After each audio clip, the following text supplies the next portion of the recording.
My name is Daniela. I'm one of the editors of the Mainlander, and I'll be facilitating tonight.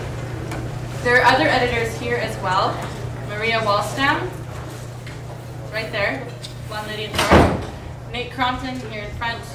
Daniel Sagai over there, and Tristan Markle beside him. And Sean Antrim, who is out in the atrium doing childcare for us. I'm pointing them out just so that you know who they are in case you have any questions, anything. Those are the folks you might want to approach.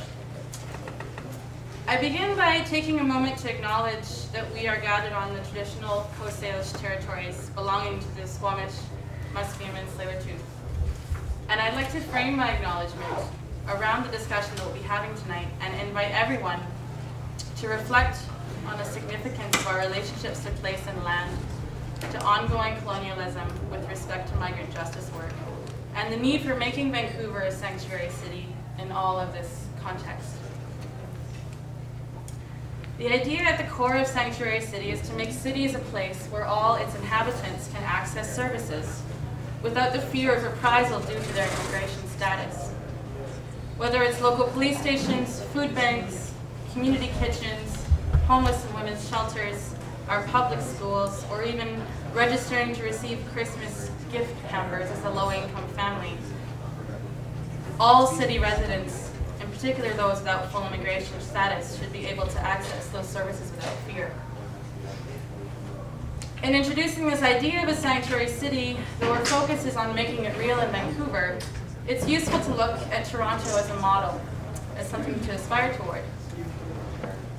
The access without fear policies that passed at Toronto City Hall last February have about 4 pillars, which are practically really useful to think about in terms of what a policy like this might actually look like.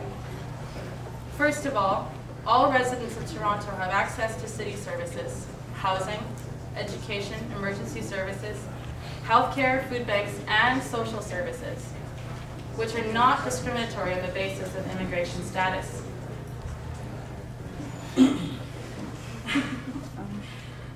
City workers are forbidden from inquiring into immigration status of the clients that they deliver services to. And in instances where a person's immigration status is discovered, those workers are prohibited from sharing it with Citizenship and Immigration Canada.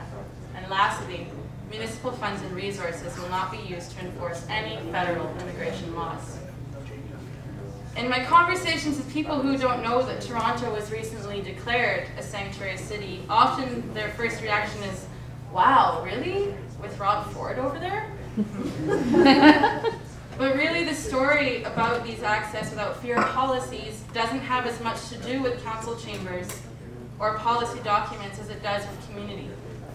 It reaches back an entire decade to the relentless work of known as illegal organizers, the folks they support, and among other organizations.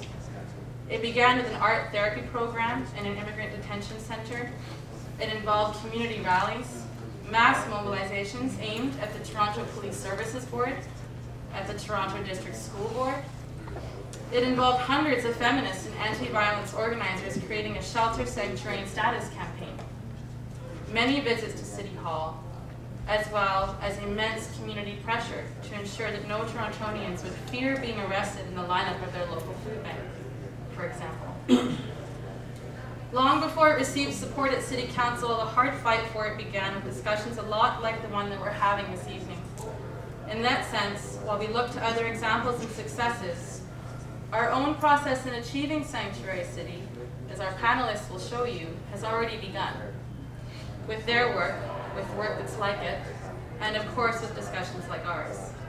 The poster for our event asks, what are the stakes of this movement, and is it possible to carry the struggle for a sanctuary city in the city of Vancouver? I would say absolutely it is, and that we're engaging in a really small piece of that right now. So I want to welcome our 3 panelists and give a really short introduction for each of them. They'll speak in turn for about 10 to 15 minutes. We also have some audio or video, depending on how this goes, to show you. And then we'll have discussion and question time for all of you after that. Gil Aguilar, here, is coordinator of the Surrey Support Center of the Agriculture Workers Alliance. where he works with migrant agriculture workers who come to work in Canadian fields to face hardship and discrimination. He is also a member of CIPO Van, CIPO Van, a Vancouver-based organization working alongside Indigenous communities in Oaxaca, Mexico, and is positively crazy about bicycles. Alejandra Lopez Bravo was born and raised in Mexico City. She gets inspired by listening and learning from stories of women from different cultures. She works and believes in community organizing and uses art and storytelling as an emancipating way of communication and healing.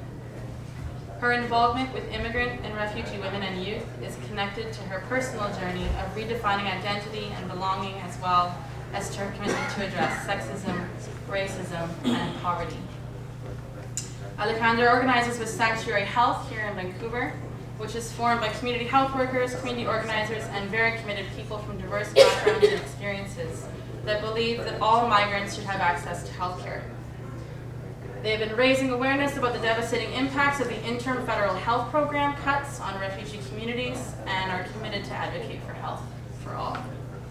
Lastly, I welcome Harsha Walia here to my left from No One is Illegal, Vancouver Unceded Coast Salish Territories, a grassroots anti-colonial migrant justice group based here. Harsha is a community organizer, a facilitator, educator, and a published writer living here in Vancouver.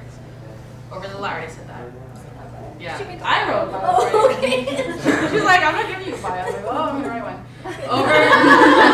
Over the last decade or more, she's been active in grassroots movements framed around migrant justice, Indigenous solidarity, and more broadly, anti-racist feminist organizing. She's an activist in legal. She organizes in and around Vancouver's downtown east side as well. So thanks, everyone, for coming. Alejandra, are you gonna heal? You're gonna go first. Alejandra and then Harsha last. Okay, great. Thanks.